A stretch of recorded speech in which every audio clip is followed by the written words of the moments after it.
దైవ మర్మములు. సహోదరులు, భక్తసింగ్ గారి అనుభవంలో దేవుడు తనకు బయలుపరిచిన మర్మములను అనుదినము పంచుకొనుట. జనవరి 27.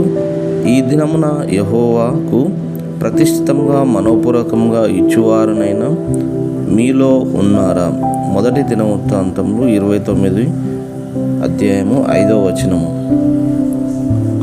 చివరికి దావీదు అనేక సంవత్సరముల అనుభవము, తర్పీదుల తర్వాత దేవుని మందిర దర్శనమును విషయంలో తనకున్న ఆత్మీయ బాధ్యతను వహించగలిగిన స్థానమునకు వచ్చెను. అందువలన దేవుడు తనను ఎందుకు ఏర్పరచుకొనెనో నేనిప్పుడు ఎరుగుదును అని దావీదు అనుచున్నాడు. సొలొమోనుకు ఆ నమూనాను అప్పగించి తన యుద్ధ వీరులకు ఆ పనిలో కొంత భాగమును నెరవేర్చు బాధ్యతను ఇచ్చుచున్నాడు. ఆ ధన్యత కేవలము మనోపూర్వకంగా చేయువారికే ఇవ్వవలెను.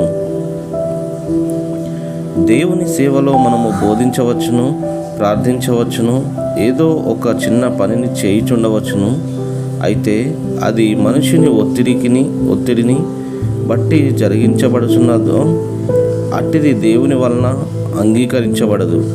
బలవంతంగా కానీ లేక ఈ భూమి మీద దాని ద్వారా నీకేదైనా దొరుకునని కానీ నీవు ప్రభు సేవ చేసినచో పరలోకమందు నీకు ప్రతిఫలము ఉండదు.